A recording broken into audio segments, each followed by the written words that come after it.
Hey peeps, welcome back to Pep series powered by Nilagiri College of Arts and Science. നാക്കിന്റെ first cycle of അക്രഡിറ്റേഷനിൽ ഏറ്റവും കൂടുതൽ mark, അതായത് 3.59 out of 4 CGPA കിട്ടിയ ഇന്ത്യയിലെ ഒരേ ഒരു ആർട്സ് ആൻഡ് സയൻസ് കോളേജാണ് Nilgiri college of arts and science. Nilgiri കോളേജിൽ എനിക്ക് ഏറ്റവും ഇൻട്രസ്റ്റിംഗ് ആയിട്ടുള്ള ഒരു കോഴ്സ് എന്ന് വെച്ചാൽ BSc multimedia and web technology with AI and robotics ഒരു കോഴ്സ് ഉണ്ട്. എനിക്ക് ഭയങ്കര അപ്ഡേറ്റഡ് ആയിട്ട് കോഴ്സ് ആയിട്ട് തോന്നി. എല്ലാ കോഴ്സ് ഡീറ്റെയിൽസും കൂടെ കാണാൻ പറ്റും, നിങ്ങൾ ചെക്കൗട്ട് ചെയ്യാം. അതായത് A++ ആണ് അക്രഡിറ്റേഷനിൽ കിട്ടിയത്. അത് ഫസ്റ്റ് സൈക്കിളിൽ A++ നാക്കിഡ് കിട്ടാണ് വലിയ കാര്യം തന്നെ. ഇപ്പം ഞാനുള്ളത് ഡൽഹിയിലെ ജാമിയ മില്ലിയ ഇസ്ലാമിയിലാണ്. ഞാനിപ്പോൾ മെട്രോയിൽ ഇറങ്ങിയതുള്ളൂ. അതായത് മജന്ത ലൈനിലാണ് ജാമിയ മില്ലിയ ഇസ്ലാമിയ ഉള്ളത്. നിങ്ങൾ അവിടെ നിന്ന് ഡൽഹി മെട്രോ എവിടെ നിന്ന് കയറി കഴിഞ്ഞാലും നിങ്ങൾക്ക് കണക്ഷൻ പോയിന്റ് ഉണ്ടാവും. അവിടെ നിന്ന് മജന്ത ലൈനിൽ കയറിയിട്ട് ബൊട്ടാനിക്കൽ ഗാർഡൻ ഡയറക്ഷനിലോട്ട് എടുക്കുക. എന്നിട്ട് നിങ്ങൾ ജാമിയ മില്ലിയ ഇസ്ലാമിയിൽ നിങ്ങൾക്ക് ഇറങ്ങാം. ഇവിടെ ഒരുപാട് ഗേറ്റിൽ, ഏത് ഗേറ്റിൽ ഇറങ്ങിയാൽ നിങ്ങൾക്ക് ജാമിയ മില്ലിയിലെ ഒരു ഗേറ്റിലെത്തും. ഞാനങ്ങോട്ട് പോയിക്കൊണ്ടിരിക്കുകയാണ്. Let's go. ഞാൻ മെട്രോ ഇറങ്ങി. എന്താണ് മെട്രോ ഈ വഴി ഇറങ്ങിയിട്ട് ഇങ്ങോട്ട് നടക്കുകയാണ്. ഈ സൈഡ് കാണുന്നതൊക്കെ യൂണിവേഴ്സിറ്റീൻ്റെ ഭാഗങ്ങളാണ്. ഇതിൻ്റെ ഓപ്പോസിറ്റ് സൈഡ് യൂണിവേഴ്സിറ്റി തന്നെയാണ്. ഒരുപാട് ഗേറ്റ് ഉണ്ട് ഇവിടെ. പണ്ട് ഞാൻ ഇതിനൊരു എൻട്രൻസ് എക്സാമിന് അവിടെ വന്നിട്ടുണ്ടായിരുന്നു. അതാണ് ഗേറ്റ് നമ്പർ 8. അതാണ് ഗേറ്റ് നമ്പർ 7. ഹായ് പീപ്സ്, ഞാനിപ്പോൾ ജാമിയ മില്ലിയ ഇസ്ലാമിയയിലുള്ളത് 8ാം നമ്പർ ഗേറ്റ് വഴി അകത്ത് കയറിയിട്ടുണ്ട്. ഇവിടെ നമ്മുടെ പെപ്പിൻ്റെ മാഷ്മാരായ അനസ്ക ഉണ്ട് ഇവിടെ, അതുപോലെ ജിഹാത്ത ഉണ്ട്. പെപ്പിൽ ഒരുപാട് സ്റ്റുഡൻസ് ഉണ്ട്, അവരൊക്കെ മീറ്റ് ചെയ്യണം. മാത്രമല്ല നിങ്ങൾ യൂണിവേഴ്സിറ്റി കുറേ ഭാഗം എല്ലാം ഒന്നും കാണിക്കാൻ പറ്റില്ല. നിങ്ങൾക്കറിയാം ജാമ്യ എത്ര വലിയ യൂണിവേഴ്സിറ്റി ആണെന്ന് നിങ്ങൾക്കറിയാം. നിങ്ങൾക്ക് മേജറായിട്ടുള്ള കുറച്ച് ഭാഗങ്ങളും നമ്മുടെ സ്റ്റുഡൻസിവിടെ കുറച്ച് മലയാളി കമ്മ്യൂണിറ്റിയും ഇതൊക്കെ നിങ്ങൾക്ക് കാണിച്ചു തരുന്നതായിരിക്കും. ജാമ്യയെ പറ്റി പറയുകയാണെങ്കിൽ ജാമ്യ 1920 അലിഗഡാണ് ആക്ച്വലി ഇത് സ്ഥാപിച്ചിരുന്നത്. അലിഗഡിൽ ഇത് ബ്രിട്ടീഷ് പ്രൊവിൻസ് അണ്ടറിലായിരുന്നു ആദ്യം ഉണ്ടായിരുന്നത്. ജാമ്യ 1920s. 1935 ഇപ്പോൾ ഈ കാണുന്ന ജാമ്യ ഒക്ല, അതായത് ഡൽഹി ഒക്ലയിലോട്ട് മാറ്റിയതും. 1962 ഇതിനൊരു ഡീംഡ് യൂണിവേഴ്സിറ്റി പദവി കിട്ടിയിട്ടുണ്ടായി. 1988 ഇത് സെൻട്രൽ യൂണിവേഴ്സിറ്റി ആയിട്ട് മാറിയത്. ഇതാണ് ജാമ്യയുടെ ഹിസ്റ്ററി. ഒരു ചെറിയ ഹിസ്റ്ററി ഇത് ഞാൻ നേരത്തെ പറഞ്ഞ വിക്കിപീഡിയയിൽ അവൈലബിൾ ആണ്. നിങ്ങൾ ഈ വീഡിയോ കാണുന്നതുകൊണ്ട് ഞാൻ ഒരു ബ്രീഫ് പറഞ്ഞുള്ളൂ. ഒരുപാട് ഡിപ്പാർട്ട്മെന്റ്സ് ഇവിടെ, ഓരോ കേസിലും ഓരോ ഡിപ്പാർട്ട്മെന്റ്സ് ഉള്ളു. ഇവിടെ ഏതൊക്കെ ഡിപ്പാർട്ട്മെന്റ് കൃത്യമായിട്ട് എനിക്ക് അറിയില്ല. ഞാൻ വന്നിട്ട് കാണിച്ചു തരാം. ഒരുപാട് പേര് വർത്താനം പറഞ്ഞിട്ട് ഇവിടെ ഇരിക്കുന്നുണ്ട്. ഇവിടെ റെസ്റ്റോറൻറ്റ്സ് ഉണ്ട്, ആൾക്കാർ പഠിക്കുന്നുണ്ട്, കളിക്കുന്നുണ്ട്. മേലിലൊക്കെ ക്ലാസ്സുകൾ നടക്കുന്നുണ്ട്, കാണാൻ പറ്റും, സൗണ്ട് കേൾക്കാം മേലത്തെ ഡിപ്പാർട്ട്മെന്റിലൊക്കെ. അപ്പോൾ ബാക്കി വിശേഷങ്ങൾ അവർ വന്നിട്ട് ഞാൻ കാണിച്ചു തരാം. നമ്മൾ ഡൽഹി മെയിൻ സെന്ററിന്റെ ഉള്ളിലാണ് നിൽക്കുന്നത്. അതായത് ജാമ്യ എന്ന് പറയുന്നത് മെയിൻ സിറ്റിയുടെ അകത്ത് തന്നെ വരുന്ന ഒരു യൂണിവേഴ്സിറ്റിയാണ്. പക്ഷെ നമുക്ക് മനസ്സിലാവില്ല ഇത്ര ഒരു ബിസി ആയിട്ടുള്ള സിറ്റിയുടെ സെന്ററിലാണ് നമ്മളുള്ളത്. കാരണം ഇത്ര നോക്കും ഒരുപാട് മരങ്ങളും കാര്യങ്ങളും, നല്ല പക്ഷികളും. ഇവിടെ തന്നെ സാധനം ഉണ്ട്, ആനിമൽ ഫീഡ് സ്പോട്ട്. ഇതുണ്ടോ? അത് ഭയങ്കര ഇൻട്രസ്റ്റിംഗ് ആയിട്ട് തോന്നുന്നു. പഞ്ചാബിൽ അങ്ങനെ ഉണ്ട്. പഞ്ചാബിൽ ഇങ്ങനെ മരങ്ങളിലും ഇങ്ങനെ വെള്ളമൊക്കെ തൂക്കിട്ടണം, ചെറിയ ചെറിയ ധാന്യങ്ങളൊക്കെ വെച്ചിട്ടുണ്ടാവും അവിടുത്തെ ബേർഡ്സിനും കഴിക്കാനും കുടിക്കാനൊക്കെ ആയിട്ട്. പക്ഷെ ഇങ്ങനെ ഒരു ആനിമൽ ഫീഡ് സ്പോട്ട് എന്ന് പറഞ്ഞാൽ ആദ്യമായിട്ട് കാണുന്നത്. കാരണം ഇവിടെ ആനിമലിനെ ഫീഡ് ചെയ്യാനായിട്ട് തന്നെ ഇവിടെ നമുക്ക് കുറേ പട്ടികളൊക്കെ ഉണ്ട്, ചെറിയ ഡോഗ്സ് ഉണ്ട്. അതേപോലെ ഞാൻ കുറേ അണ്ണാനൊക്കെ കണ്ടു. നമുക്ക് കാണാൻ പറ്റുന്ന അറിയില്ല ഇവിടെ.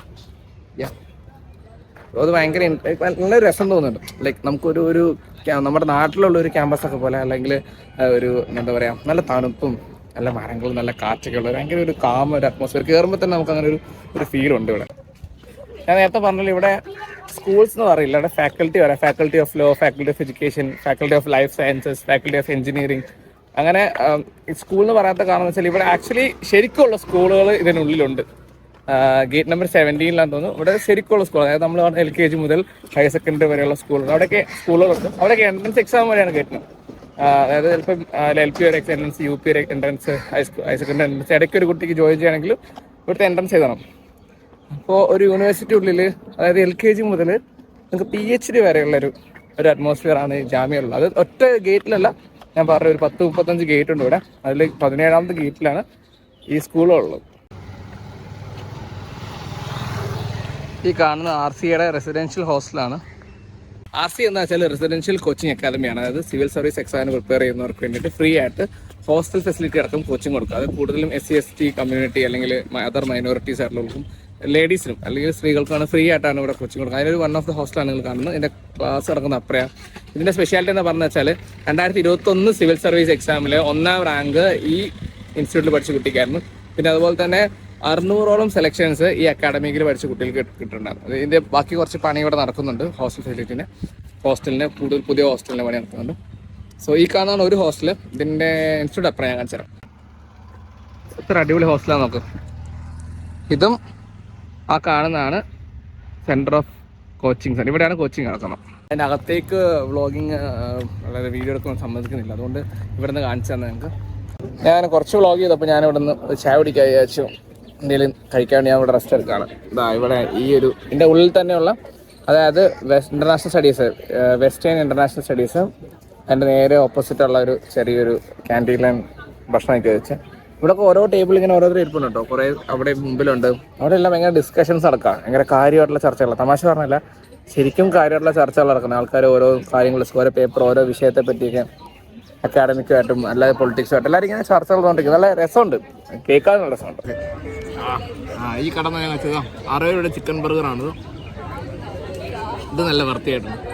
60 രൂപയുടെ ചിക്കൻ ബർഗറിൽ ഇത്രയും ചിക്കൻ നിറയ്ക്കാമെന്ന് ഞങ്ങൾക്ക് ഇവിടെ വന്നപ്പോൾ മനസ്സിലായി. ഇവിടുത്തെ ഫാക്കൽറ്റി ഓഫ് ലോ ഡിപ്പാർട്ട്മെൻറ്റാണ്. ഇവിടെ നമ്മൾ ഡിപ്പാർട്ട്മെൻറ്റ് അല്ലെങ്കിൽ സ്കൂൾ എന്ന് പറഞ്ഞാൽ ഫാക്കൽറ്റി എന്ന് പറയാം. അതായത് ഇത് സ്കൂൾ ഓഫ് ലോ. നമ്മൾ സെൻട്രൽ യൂണിവേഴ്സിറ്റി ഓഫ് പഞ്ചാബിൽ നമ്മൾ 11 സ്കൂൾസ് ആണ് ഞാൻ പറഞ്ഞു. അതേപോലെ ഇവിടുത്തെ ഒരു സ്കൂളാണ്, അതിനാണ് പേരിട്ടേക്കുന്നത് ഫാക്കൽറ്റി ഓഫ് ലോ.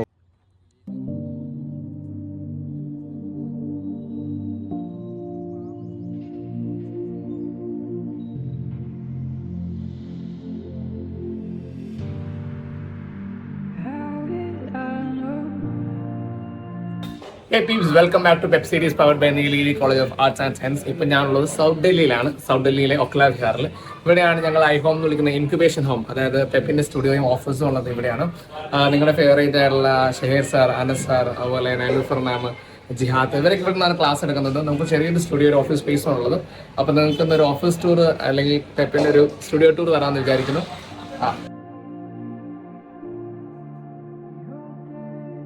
ഞാൻ പറഞ്ഞ പോലെ ഇതാ കയറി വരുന്നു ജിഹാത്ത. ഹായ് എനിക്ക് വ്ളോഗിൽ. അനസ്, എന്താണ് ഐഹോം? ഐഹോം ഇപ്പം കേരളത്തിൽ നിന്ന് ഒരുപാട് പേര് ഇതേമാതിരി എൻട്രൻസ് എഴുതിയാണ്ടൊക്കെ ഇന്ത്യയിൽ ഡിഫറെൻറ്റ് യൂണിവേഴ്സിറ്റിയിലേക്ക് വരുന്നുണ്ട്. പ്രധാനമായിട്ട് ജാമ്യ, ഡൽഹി യൂണിവേഴ്സിറ്റി, അതുപോലെ തന്നെ ഹരിയാന, അലിഗഡ് പോലുള്ള ഒരുപാട്. അപ്പം നമുക്ക് എന്തുകൊണ്ട് നമ്മുടെ കുട്ടികളെ തന്നെ ഏതെങ്കിലും രീതിയിൽ അവരുടെ അടുത്ത ലെവലിലേക്ക് സപ്പോർട്ട് ചെയ്യാൻ പറ്റും, സപ്പോർട്ട് ചെയ്തുകൂടാൻ ഉദ്ദേശിച്ചാണ് നമ്മുടെ ഐഹോം പ്രധാനമായി തുടങ്ങിയത്. അതുപോലെ തന്നെ നമ്മുടെ കുട്ടികൾക്കിടയിലുള്ള പല രീതിയിലുള്ള ഏരിയകളെ നമുക്ക് എങ്ങനെ ഡെവലപ്പ് ചെയ്യാൻ പറ്റും. ഇപ്പോൾ ടീച്ചിങ് സ്കിൽസ്, അതുപോലെ തന്നെ നമ്മുടെ ഐഹോമിൻ്റെ ഓരോ വർഷം നടക്കുന്ന ഗ്യാതറിങ്സ്, അതുമായി ബന്ധപ്പെട്ട പല കാര്യങ്ങൾ, കോഴിക്കോട് നടന്നിരിക്കുന്ന പല കാര്യങ്ങളും നമുക്ക് ഡൽഹിയിലും ചെയ്തുകൂടാ എന്ന അടിസ്ഥാനത്തിലാണ് ഐഹോം തുടങ്ങുന്നത്. നമ്മൾ പല പ്രോജക്റ്റുകൾ നമ്മളുടെ ഇപ്പം കോഴിക്കോട് നടക്കുന്ന പോലെ തന്നെ നമ്മൾ സ്റ്റുഡിയോ ബേസ് ചെയ്തിട്ട് ക്ലാസ്സുകളും വീഡിയോസും ലെക്ചറുകളും പിന്നെ അതുപോലെയുള്ള ഡിഫറെൻ്റ് ആയിട്ടുള്ള പോസ്റ്റ് കരിയർ റിലേറ്റഡ് ഒരുപാട് കാര്യങ്ങൾ ഐഹോം റിലേറ്റഡ് ചെയ്യുന്നുണ്ട്. ഇതാണ് ബേസിക്കലി ഐഹോം. എല്ലായ്പ്പോഴും ഓരോ യൂണിവേഴ്സിറ്റിയിലുള്ള ആൾക്കാർ ലീവുള്ള സമയത്തും എല്ലായ്പ്പോഴും കൂടെ വരുന്നുണ്ട്, അവിടെ കാര്യങ്ങൾ ചെയ്യുന്നുണ്ട്, അവരുടെ റിസർച്ച് വർക്ക് റിലേറ്റഡ് കാര്യങ്ങളും മറ്റ് ഐഹോം ഏതെങ്കിലും രീതിയിൽ സപ്പോർട്ട് ചെയ്യാവുന്ന രീതിയിൽ എല്ലാവരും പോയവരൊക്കെ പല രീതിയിൽ വന്നു പോകുന്ന ഒരു ഏരിയയാണ്.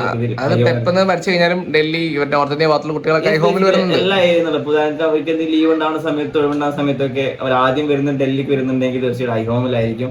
പിന്നെ ഐഹോമിൽ അവരുടെ കാര്യങ്ങളും അവരുടെ കോളേജിലത്തെ അനുഭവങ്ങളും കാര്യങ്ങളൊക്കെ പങ്കുവെക്കുക, ഇതൊക്കെ തന്നെയാണ് ഐഹോമിന്റെ. കോഴിക്കോട് എങ്ങനെയായിരുന്നു ഐഹോം, അതുപോലുള്ള കാര്യങ്ങൾ തന്നെയാണ് ഇപ്പോൾ ഐഹോമിൽ ഇവിടെ നടന്നുകൊണ്ടിരിക്കുന്നത്. ഡൽഹിയിൽ ഐഹോം ഞാൻ ഇറങ്ങി, ഞാനിപ്പോൾ ഒന്ന് ജാമ്യ മില്ലിലേക്ക്, തൊട്ടടുത്ത് തന്നെയാണ് ജാമ്യ മില്ല്. നമ്മുടെ ഇൻക്യുബേഷൻ ഫൗണ്ടറും പെപ്പിന്റെ സീനിയർ മോസ്റ്റ് ഫാക്കൽറ്റി ആയ ഷെയ്ർക്ക അവിടെ ജാമ്യയിൽ PhD ആണ്. അപ്പോൾ ഒരു ജാമ്യയിലെ student day in my life അത് ചെയ്യാൻ ഉദ്ദേശിക്കുന്നത്. അവിടെ പോവാ, അവിടുത്തെ ഈവൻസ് ഒക്കെ ഒന്ന് ഷൂട്ട് ചെയ്യാം. സോ ബാക്ക് ടു ജാമ്യ മില്ലിയ.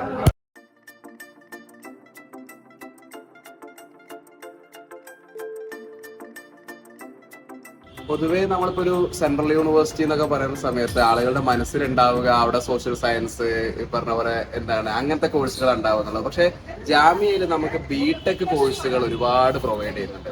പ്രത്യേകിച്ച് BTech, civil engineering, mechanical, electronics and communication, അങ്ങനെയുള്ള ഡിഫറെന്റ് ആയിട്ടുള്ള ബിടെക് പ്രോഗ്രാമുകൾ വളരെ ചെറിയ ഫീ എന്ന് പറയുമ്പോൾ 16,150 രൂപയൊക്കെയാണ് എന്തുള്ളത് ആകെ ഫീസ് ഉള്ളത്. അപ്പം ഡിഫറെന്റ് ആയിട്ടുള്ള ബിടെക് പ്രോഗ്രാമുകളും എംടെക് പ്രോഗ്രാമുകളും കൂടി നമുക്ക് എന്തുണ്ട് ജാമ്യയിൽ പ്രൊവൈഡ് ചെയ്യുന്നുണ്ട് എന്നുള്ളത് നമ്മളെപ്പോഴും ശ്രദ്ധിക്കണം. അതേപോലെ തന്നെ പുതുതായിട്ട് എപ്പോഴും അപ്ഡേഷൻസ് കൊണ്ടുവരുന്നതിന് ജാമ്യ എപ്പോഴും ശ്രദ്ധിക്കാറുണ്ട്. ഇപ്പൊ ഈ ഒരു റീസെന്റ് ആയിട്ട് വന്നിട്ടുള്ളതാണ് MSc ഡാറ്റ സയൻസ്, അതുപോലെ തന്നെ ആർട്ടിഫിഷ്യൽ ഇന്റലിജൻസിൽ എംടെക് ഒക്കെ ആയിട്ട് AI മെഷീൻ ലേണിംഗ് പോലെയുള്ള പുതിയ കോഴ്സുകൾ എന്ത് ചെയ്യുന്നുണ്ട് ജാമ്യ കൊണ്ടുവരുന്നത്. അപ്പം ജാമിയ എന്ന് പറയുന്ന ഒരു യൂണിവേഴ്സിറ്റിയിൽ നമുക്ക് മനസ്സിലാക്കാൻ പറ്റുന്നത് ഒന്ന് എഞ്ചിനീയറിംഗ്, ഫാക്കൽറ്റി ഓഫ് എഞ്ചിനീയറിംഗും, അതുപോലെ തന്നെ എന്താണ് ആർക്കിടെക്റ്റും ലോയും, ഈവൻ എന്താണ് BDS, bachelor of dental science എന്ന് പറയുന്ന ഒരു കോഴ്സ് BDS നമുക്ക് എന്തുണ്ട് ഇവിടെ ഉണ്ട്. അപ്പം ഇത്തരത്തിലുള്ള ഡിഫറെന്റ് വെറൈറ്റി ഓഫ് കോഴ്സുകളാണ് നമുക്ക് ജാമിയയിൽ പ്രൊവൈഡ് ചെയ്യുന്നത്. പ്രത്യേകിച്ച് നമ്മളൊന്ന് ആലോചിച്ച് നോക്കാം, ഏകദേശം ഒരു വർഷം 6280 ആളുകളാണ് ഒരു വർഷം ജാമിയയിൽ അഡ്മിഷൻ എടുക്കുന്നത്. പക്ഷെ ആ ഒരു 6200 അഡ്മിഷൻസ് 225 പ്രോഗ്രാമുകളിലേക്ക് നടക്കുമ്പോൾ 1,22,000 ആളുകൾ അപ്ലൈ ചെയ്യുന്നുണ്ട്. അപ്പം അത്രയും വാല്യൂ ഡിമാൻഡ് ഉള്ള ഒരു യൂണിവേഴ്സിറ്റി തന്നെയാണ്. ആ ഒരു 1.25 ലക്ഷം ആളുകളിൽ നിന്ന് ഒരു വർഷം ഇവിടുത്തെ മൊത്തം 225 പ്രോഗ്രാമുകളിലേക്ക് കേവലം 6,000-7,000 കുട്ടികളെയാണ് എൻറോൾ ചെയ്തത്. അപ്പൊ അതുകൊണ്ട് തന്നെ ഒരാൾക്കൊരു ജാമിയയിൽ അഡ്മിഷൻ കിട്ടുക എന്ന് പറയുന്നത് അത് അയാളുടെ ഒരു കരിയറിലും പ്രൊഫൈലിലും ഒക്കെ വളരെയധികം ഹൈലൈറ്റ് ചെയ്ത് നിൽക്കുന്ന ഒരു കാര്യമാണ്. അപ്പം നമ്മളൊക്കെ എപ്പോഴും കരിയർ ശ്രദ്ധിച്ച് നിൽക്കുന്ന ആളുകളാണല്ലോ. അപ്പൊ ആ കരിയർ ശ്രദ്ധിച്ച് നിൽക്കുന്ന സമയത്ത് എവിടെ പഠിച്ചു എന്നുള്ളതും എന്ത് പഠിച്ചു എന്നുള്ളതും ചോദിക്കുന്ന ഒരു കാര്യമാണ്. അപ്പൊ ആ എവിടെ പഠിച്ചു എന്നുള്ളതിൽ ഇന്ത്യയിലെ ടോപ്പ് പ്രീമിയർ ആയിട്ടുള്ള ഒരു യൂണിവേഴ്സിറ്റി, പ്രത്യേകിച്ച് കഴിഞ്ഞ കുറെ വർഷങ്ങളായിട്ട് NIRF റാങ്കിങ്ങിൽ 10 റാങ്കിന്റെ താഴത്ത്, ഇപ്പൊ റീസെന്റ് ഒക്കെ ആണെങ്കിൽ 3-ാം സ്ഥാനത്താണ് ജാമ്യ നിൽക്കുന്നത്. അപ്പം ഇങ്ങനെയുള്ള ഒരു ടോപ്പ് റാങ്ക് യൂണിവേഴ്സിറ്റിയിൽ പ്രത്യേകിച്ച് പല ഡിപ്പാർട്ട്മെന്റുകളൊക്കെ ഏഷ്യയിൽ തന്നെ ടോപ്പ് ലെവലിൽ നിൽക്കുന്ന ഡിപ്പാർട്ട്മെന്റുകൾ പഠിക്കുക എന്ന് പറയുന്നത് ആ ഒരു അനുഭവം നമുക്ക് എക്സ്പീരിയൻസ് ചെയ്യേണ്ടത് തന്നെയായിരിക്കും. ജാമിയയിലെ ജമാ മസ്ജിദ് പറ്റി 2 വാക്ക് പറയാം. ജമാ മസ്ജിദ് ഒരു ഒരു ഐക്കോണിക് ആയിട്ടുള്ള ഒരു സിമ്പലാണ് ജാമിയയിലത്. പ്രത്യേകിച്ച് എന്താ വെച്ചാല് 1000-ൽ കൂടുതൽ ആൾക്കാർക്ക് ഒരേ സമയത്ത് നിസ്കരിക്കാനുള്ള ഒരു സെറ്റപ്പ് ഉണ്ട്. നല്ല ഒരു അതിന്റെ ബ്യൂട്ടിയും ചില സമയത്ത് പ്രത്യേകിച്ച് വിന്റർ സമയത്തൊക്കെ ഒരു പ്രത്യേക രസമാണ്. ഇത് പുറമേ ഉള്ളവർക്ക് വരാൻ പറ്റുന്ന പബ്ലിക്കിന് വരാൻ പറ്റുന്ന രീതിയിലാണ്. നമ്മളൊരു നടുവിലൂടെ ഒരു റോഡുണ്ട്, ആ റോഡിന്റെ അപ്പുറത്താണ്. ഇപ്പൊ ക്യാമ്പസിന്റെ നിസ്കാര സമയം ആകുമ്പോഴാണ് നമ്മളിപ്പോ ഈ കാണുന്ന ഗേറ്റ് ഓപ്പൺ ചെയ്യുക. അതല്ലാത്ത സമയത്ത് ഈ ഗേറ്റ് ബന്ധായിരിക്കും. ജാമ്യയിലുള്ളിൽ തന്നെ മൊത്തം എത്ര പള്ളി ഉണ്ടാവും? ജാമ്യന്റെ ഉള്ളില് എന്റെ ഒരു അറിവിൽ എന്തായാലും 4ഓളം പള്ളികളുണ്ട്. ഇതാണ് മെയിൻ പള്ളി വരുന്നത്. ഇതാണ് ജാമിയയിലെ central library, doctor Zakir Hussain library എന്ന് പറയാം. 2 മണി വരെയാണ്. ഇപ്പം നോമ്പ് തുറ ആയതുകൊണ്ട് 2 മണി വരെ, ഇപ്പൊ രാത്രി 2 മണി വരെ ലൈബ്രറിയിൽ ഇരിക്കാമെന്നാണ് പറഞ്ഞേക്കുന്നത്. അല്ലെങ്കിൽ 12 മണി വരെ ലൈബ്രറി ടൈമിങ്.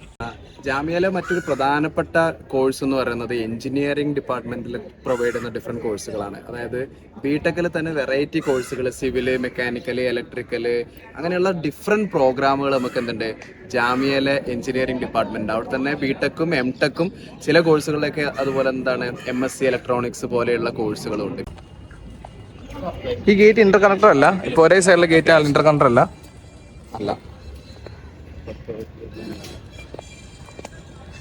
ഇതാണ് ജാമിയയിലെ മെയിൻ ക്യാൻറ്റീൻ അല്ലേ? Central canteen. ഇവിടെ ഓരോരോ ഫുഡ് കോർട്ട് പോലത്തെ ഷോപ്സുകളുണ്ട്. ഇവിടുന്ന് ആൾക്കാർ മേടിക്കുന്നു, സംസാരിക്കുന്നു. പാട്ട് കേൾക്കുന്നു.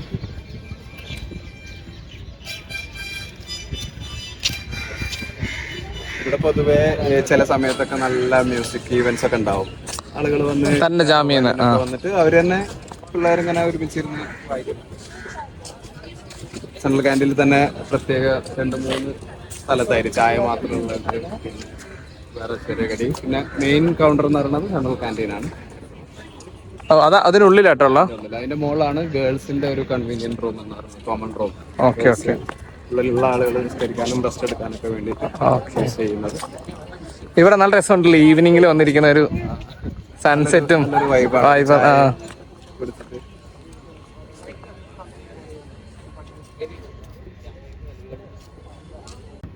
Central canteen non veg counter. ഇതെങ്ങനെയായിട്ട് എത്ര മണി വരെ ഉണ്ടാവും? നോർമലി വൈകുന്നേരം വരെയാണ് സെൻട്രൽ ക്യാൻറ്റീൻ വർക്ക് ചെയ്യുക. കാരണം സ്റ്റുഡൻസ്, ഓൺഗോയിങ് സ്റ്റുഡൻസിന് വേണ്ടിയില്ല. പിന്നെ ക്യാമ്പസിന്റെ കുറച്ച് മാറിയിട്ടാണ് ഹോസ്റ്റൽ ഉള്ളത്. ഗേൾസ് ഹോസ്റ്റലൊക്കെ ആണെന്നുണ്ടെങ്കിൽ 8 നമ്പർ ഗേറ്റിന്റെ ഉള്ളിൽ എന്തുണ്ട്, ഗേൾസ് ഹോസ്റ്റൽ ഉണ്ട്. പിന്നെ ബോയ്സ് ഹോസ്റ്റൽ ഇവിടെ നിന്ന് കുറച്ച് കഴിഞ്ഞിട്ട് ഉള്ളോട്ടേക്ക് പോകണം. അപ്പോൾ നോർമലി ഒരു ഡേ സ്കോളേഴ്സിന് വേണ്ടിയിട്ടാണ് ക്യാൻറ്റീൻ ഒക്കെ മെയിൻ ആയിട്ട് വർക്ക് ചെയ്യുന്നത്. ഇതേപോലെ തന്നെ എഞ്ചിനീയറിംഗിന്റെ അവിടെയും ക്യാൻറ്റീൻ വേറെ ഉണ്ട്, മാസ് കമ്മ്യൂണിക്കേഷന്റെ അവിടെ ഉണ്ട്. ഡിഫറെന്റ് ആയിട്ട് സെൻട്രൽ ക്യാൻറ്റീൻ എന്നുള്ള രീതിയിൽ ഇതാണ് ഒരു മെയിൻ. ഇതിന്റെ തൊട്ടപ്പുറത്ത് തന്നെ പോളിടെക്നിക്കിന്റെ അടുത്ത് അവിടെ ഒരു ദസ്തർഖാന. സൈക്കോളജി. അവിടെ ഒരു വിമൻസ് ക്യാൻറ്റീൻ കണ്ടല്ലോ അതോ? അതെ, അത് ഇപ്പൊ അടുത്ത് തുടങ്ങിയിട്ടുള്ളതാണ്. പ്രത്യേകിച്ചിട്ട് അതിന് ഇനീഷ്യേറ്റീവ് കൊടുക്കാൻ വേണ്ടിട്ട് തന്നെ ജാമ്യ സ്റ്റാർട്ട് ചെയ്തിട്ടുള്ളതാണ്. ഇതൊക്കെ പുറത്തെ ആൾക്കാർ തന്നെയല്ലേ മെയിൻറ്റെയിൻ ചെയ്തോ? സ്റ്റുഡൻസ് കോർപ്പറേഷൻ അധികവും പുറത്തുനിന്നുള്ള ടെൻഡർ വിളിച്ചിട്ടുള്ള ഒരു പ്രോഗ്രാമാണ്. ഇതാണ് സൈക്കോളജി ഡിപ്പാർട്ട്മെന്റ്. സൈക്കോളജി ഡിപ്പാർട്ട്മെന്റ് നമ്മളെ വെപ്പിലുള്ള ഒരുപാട് കുട്ടികളെ എല്ലാ വർഷവും പഠിച്ചിറങ്ങിയിരുന്ന ഒരു ഡിപ്പാർട്ട്മെന്റാണ്. എല്ലാ വർഷവും ഏകദേശം ഒരു 5 to 10 സ്റ്റുഡൻസ് മലയാളീസ് പഠിക്കുന്ന ഒരു ഡിപ്പാർട്ട്മെന്റാണ്. ജാമ്യയിൽ ഒരുപക്ഷെ ഏറ്റവും കൂടുതൽ മലയാളീസ് ഉള്ള ഒരു ഡിപ്പാർട്ട്മെന്റും എന്തായിരിക്കും? സൈക്കോളജി ഡിപ്പാർട്ട്മെന്റ് ആയിരിക്കും. ബിഗ് ബിയിൽ ബിലാൽഖാന്റെ വീട് വന്നിട്ടുള്ളതാണ് സ്റ്റെപ്പ് ഒക്കെ ആയിട്ട്.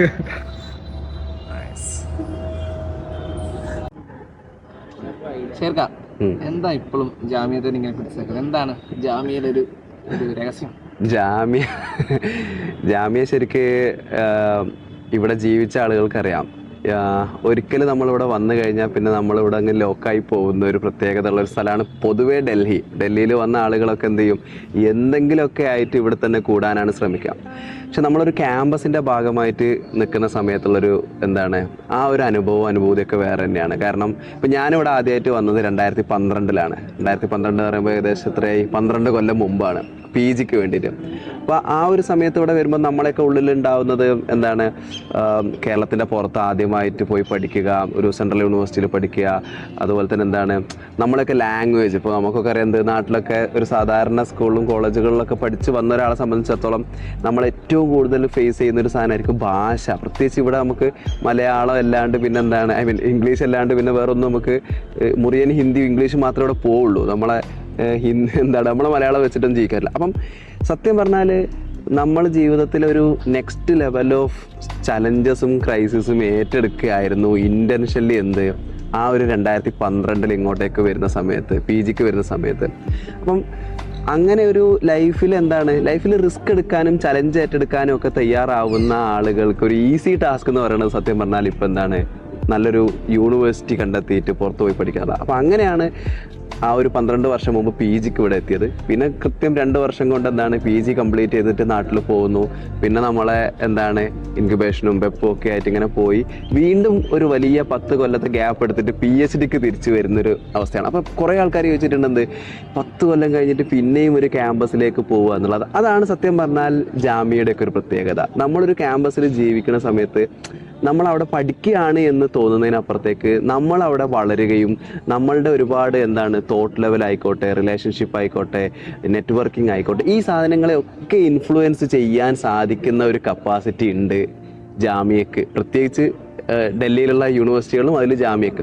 നാട്ടിലാവുമ്പോൾ നമ്മൾ കേരളത്തിലുള്ള ആളുകളെ കൂടെ ആയിരിക്കും പഠിക്കുന്നത്. പക്ഷേ സെൻട്രൽ യൂണിവേഴ്സിറ്റിയിൽ വരുമ്പോൾ സ്വാഭാവികമായിട്ടും പല സ്റ്റേറ്റിലുള്ള ആളുകളായിട്ട്, അപ്പോൾ പല ലാംഗ്വേജ് പറയുന്ന പല കൾച്ചറിൽ നിന്ന് വന്ന ആളുകളുമായിട്ട് നമുക്ക് ഇന്ററാക്ട് ചെയ്യാൻ പറ്റുമ്പോൾ നമ്മൾ ആസ് എ പേഴ്സൺ എന്നുള്ള നിലയിൽ ആ ഒരു തരത്തിൽ നമ്മൾ വളരുന്നുണ്ട്. ജാമ്യ ഇവിടെ പിടിച്ചു നിർത്തുന്ന ഒരു സംഭവമുണ്ട്, ഒരു ഹെഡ് ടച്ചിങ് സാധനമുണ്ട്. അതിപ്പോൾ എങ്ങനെ പറഞ്ഞുതരാം, ഒരു വൈബാണോ. ക്ലാസ് ആയിക്കോട്ടെ, ക്ലാസ്സിലുണ്ട്. അപ്പോൾ രാവിലെ 9 മണി 10 മണിയാകുമ്പോൾ വന്ന് വൈകുന്നേരം വരെയുള്ളൊരു സംഭവമുണ്ട്. പിന്നെ വൈകുന്നേരം ചായ കുടിച്ചിരിക്കുന്നത് എല്ലാവരും കൂടി ഇപ്പോൾ ഒരു 10-15 ആൾ ഒരുമിച്ച് ചായ കുടിച്ച് അങ്ങോട്ടും ഇങ്ങോട്ടും വർത്താനം പറഞ്ഞ് പാട്ട് പാടി ഇരിക്കുന്നൊരു സംഭവമുണ്ട്. അത് കഴിഞ്ഞൊരു സമയം കഴിഞ്ഞ് എക്സാം ആണെങ്കിലും അക്കാദമിക്സിൻ്റെ കാര്യങ്ങൾ നോക്കി ഞാൻ ഇബിനുസേനയിലിരുന്ന് ചിലപ്പോൾ 10 മണി 11 മണി, ചിലപ്പോൾ വർക്ക് കൂടുതലുണ്ട്, അസൈൻമെൻ്റൊക്കെ വർക്ക് കൂടുതലുണ്ടെങ്കിൽ ഇപ്പോൾ ഇബിനുസേന പൂട്ടുന്നത് വരെ ഇരുന്ന് അത് തീർത്ത് പോകുന്നൊരു സംഭവമുണ്ട്. അപ്പോൾ അതിലൊരു സാറ്റിസ്ഫാക്ഷനും അതിലൊരു അടിപൊളിയുണ്ട്. ലൈബ്രറി ഫെസിലിറ്റി ഒക്കെ എങ്ങനെയാണ്? അടിപൊളിയാണ്. അപ്പോൾ ഒരു 2 ദിവസം മുന്നേ നോട്ടിഫിക്കേഷൻ വന്നിട്ടുണ്ട്. നോമ്പായതുകൊണ്ടാന്ന് തോന്നുന്നു 2 മണി വരെ നിർത്തിയെന്ന് പറഞ്ഞിട്ട്. ഞങ്ങളിപ്പോൾ ഡൽഹിയിലാക്കിയ ജാമ്യൻ്റെ ഒരു സ്പേസ് മാത്രമേ എക്സ്പോസ് ആയിട്ടുള്ളൊരു ഇതുള്ളൂ. കാരണം പുറത്തുള്ള യൂണിവേഴ്സിറ്റീസ് എങ്ങനെയാണെന്നറിയില്ല. പക്ഷെ അവന് കേട്ടറിയുന്ന ഒരു സാധനമുണ്ട്. ജാമ്യക്ക് കുറച്ചും കൂടെ ഇൻക്ലൂസിവിറ്റി, അതുപോലെ ഒരു ഹാർമണി കൂടുതലാണെന്നുള്ളൊരു സംഭവം. എന്ന് വെച്ചാൽ ഇപ്പം പ്രത്യേകിച്ച് മുസ്ലിം ഗേൾസ് ഇൻ ഡൽഹി എന്നുള്ളൊരു സാധനം വരുമ്പോൾ തന്നെ ഇവിടെ ഞങ്ങൾക്ക് അങ്ങനത്തെ രീതിയിലൊരു പ്രശ്നങ്ങൾ നേരിടേണ്ടി വന്നിട്ടില്ല. ക്ലാസ്സിനുള്ളിൽ ആണെന്നുണ്ടെങ്കിലും നല്ല കമ്മ്യൂണലായിട്ടുള്ള എന്താ പറയുക ഒരു അറ്റ്മോസ്ഫിയറാണ് ആ സെൻസിൽ. പക്ഷെ പുറത്ത് അങ്ങനെ തന്നെ അല്ല. ബാക്കിയുള്ള യൂണിവേഴ്സിറ്റീസിൽ പ്രശ്നങ്ങൾ നേരിടുന്നുണ്ടെന്ന് ഫ്രണ്ട്സും മറ്റുമായിട്ട് പറഞ്ഞു കേട്ടൊരു സാധനമുണ്ട്. അപ്പം ഇവിടെ ഉള്ളൊരു ആ ഒരു എന്താ പറയാ ആ ഇൻക്ലൂസിവിറ്റി നല്ല എന്താ പറയാ ഭയങ്കര നല്ലൊരു എക്സ്പീരിയൻസ് ആണ്. ഈ 2 വർഷം ഭയങ്കര സ്മൂത്ത് ആയിട്ട് പോകാനുള്ളൊരു കാരണം അതാണ്. എനിക്ക് ആക്ച്വലി ഒരു ക്യാമ്പസ് ലൈഫ് ഉണ്ടാവണം എന്നൊരാഗ്രഹം കൊണ്ടാണ് ഞാൻ വന്നത്. അതുപോലെ എനിക്ക് MSW എന്ന കോഴ്സ് എനിക്ക് ഭയങ്കര ഇഷ്ടമായിരുന്നു. Okay okay. അപ്പം ഞങ്ങളുടെ ഡിപ്പാർട്ട്മെന്റ് നല്ല അടിപൊളിയാണ്. ഞങ്ങളുടെ ഡിപ്പാർട്ട്മെന്റ് 1967 ആണ് ജാമ്യയിൽ ഉണ്ടാക്കിയിട്ടുള്ളത്. അപ്പം ഭയങ്കര എക്സ്പീരിയൻസ്ഡ് ആയിട്ടുള്ള ഫാക്കൽറ്റീസ് ഒക്കെ, ടീച്ചേഴ്സൊക്കെ ഭയങ്കര നല്ലതാണ്, നമ്മളോട് ഭയങ്കര ഫ്രണ്ട്ലി ആയിട്ടാണ് സംസാരിക്കുക. അതുപോലെ നമുക്ക് റൂറൽ ക്യാമ്പ് ഉണ്ടായിരുന്നു 10 ദിവസം. അതുപോലെ നമുക്ക് പ്ലേസ്മെന്റ്സ് പ്രൊവൈഡ് ചെയ്യുന്നുണ്ട് ഇവര്. അതുപോലെ നമുക്ക് സ്കിൽ ലാബ്സ് ഉണ്ട്. ഞങ്ങളുടെ ഡിപ്പാർട്ട്മെന്റ് വൈസ് ഭയങ്കര നല്ലതാണ്. അങ്ങനെ എവിടെ ഇപ്പൊ പ്ലേസ്മെന്റ് കിട്ടിയത്? എനിക്ക് പ്രധാൻ എന്ന് പറഞ്ഞ ഒരു റൂറൽ ഡെവലപ്മെന്റ് സെക്ടർ. വേറെ മലയാളീസ് ഉണ്ടോ ക്ലാസ്സിൽ തന്നെ? വേറെ മലയാളികളുണ്ട്. ഞങ്ങൾ 3 മലയാളികളാണ്. ഫാക്കൽറ്റീസ് ഉണ്ടോ ജാമ്യയില്? ആ ഉണ്ട്. ഞാൻ മെയിനായിട്ട് ഇതിപ്പോ നമ്മള് നാട്ടിൽ ഇപ്പം ഡിഗ്രി പഠിച്ചാണല്ലോ. എവിടെ നാട്ടിൽ പഠിച്ച? ഞാൻ എഞ്ചിനീയറിംഗ് കഴിഞ്ഞിട്ട്. ഓ, എഞ്ചിനീയറിംഗ് കഴിഞ്ഞിട്ട് MSW പാഷന് വേണ്ടിട്ട്. അപ്പൊ പെപ്പില് ജോയിൻ ചെയ്തപ്പോ തോന്നിയിരുന്നോ ലൈക്ക് ഇത് ക്രാക്ക് ചെയ്യാൻ പറ്റും? കാരണം എഞ്ചിനീയറിംഗ് ബേസ് ഉള്ള ഒരാള്. അതെ, അതുകൊണ്ടുകൂടി ഞാൻ പെപ്പില് ജോയിൻ ചെയ്തത്. കാരണം എനിക്ക് സോഷ്യൽ വർക്കായിട്ട് ഒരു ബന്ധവുമില്ല. കാരണം ഞാൻ സയൻസ് സബ്ജക്റ്റ് പഠിച്ച് ഇതില് നമുക്ക് സോഷ്യൽ വർക്കായിട്ട് ഒരു ബന്ധവും ഇല്ലാത്ത ഒരാളായിരുന്നു. പെപ്പിലെ ക്ലാസ് എനിക്ക് ഭയങ്കര ഹെൽപ്ഫുൾ ആയിരുന്നു. മെയിൻ ആയിട്ട് സയൻസ് ബാക്ക്ഗ്രൗണ്ട് ഒക്കെ എടുത്ത് വരുന്ന പിള്ളേർക്ക് ഭയങ്കര ഹെൽപ്ഫുൾ ആയിരിക്കും. ഓക്കെ. ഇവിടെ വന്നേ പിന്നെ ഇപ്പൊ എന്തുകൊണ്ടാണ് നാട്ടില് PG പഠിക്കാൻ ഇവിടെ തന്നെ വേറെ ആഗ്രഹം ഉണ്ടായിരുന്നു? ഇത് ഇന്ത്യയില് എനിക്ക് തോന്നുന്നു സോഷ്യൽ വർക്കില് 3ാമത്തെ റാങ്ക് ഉണ്ട്. 2ാമത്തെയോ 3ാമത്തെയോ റാങ്ക് ഉണ്ട് ജാമ്യക്ക്. ഫസ്റ്റ് ടെസ്റ്റ് ആണ്, പിന്നെ DU, പിന്നെ ജാമ്യ, അങ്ങനെയാണ് വരുന്നത്. നമുക്ക് കുറെ, അതായത് ഇന്ത്യന്റെ നാനാഭാഗത്തു നിന്നുള്ള പിള്ളേര് വരുന്നുണ്ട് ഇവിടെ. അപ്പം അവരോട് ഇന്ററാക്ട് ചെയ്യുന്ന ഒരു എക്സ്പീരിയൻസ്, പിന്നെ ടീച്ചേഴ്സ് ഭയങ്കര എക്സ്പീരിയൻസ്ഡ് ആയിട്ടുള്ള ആൾക്കാരാണ്. പിന്നെ നമുക്ക് മൊത്തത്തിൽ കിട്ടുന്ന ഒരു എക്സ്പോഷർ വേറെയാണ്. അതായത് ഇന്ത്യന്റെ ഒരു സംസ്ഥാന നഗരിയിൽ പഠിക്കുമ്പം കിട്ടുന്ന ഒരു എക്സ്പോഷർ നാട്ടിലൊരു കോളേജിൽ പഠിക്കുന്ന എക്സ്പീരിയൻസിനെക്കാട്ടിയും കുറച്ചുകൂടി ബെറ്റർ ആയിരിക്കും. അതുകൊണ്ടാണ്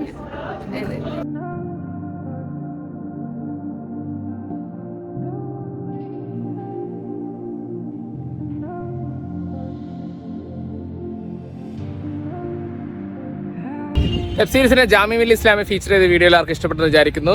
യൂണിവേഴ്സിറ്റിയുടെ മുഴുവൻ ഡീറ്റെയിൽസും കാര്യങ്ങളൊക്കെ ഡിസ്ക്രിപ്ഷനിൽ കൊടുത്തിട്ടുണ്ട്. മാത്രമല്ല നമ്മുടെ Nilgiri college of arts and സയൻസിന്റെ കോഴ്സുകളും ഉണ്ട് നമ്മുടെ ഡിസ്ക്രിപ്ഷനിൽ. എല്ലാവരും ചെക്കൗട്ട് ചെയ്യുക. അതുകൊണ്ട് തന്നെ ഈ വീഡിയോ ജാമ്യ മില്ലിയ ഇസ്ലാമിയുടെ ഐക്കോണിക് സ്റ്റാച്യു മിർസ ഗാലിബിന്റെ മുമ്പിൽ വെച്ചിട്ട് വൈൻഡപ്പ് ചെയ്യുന്നു.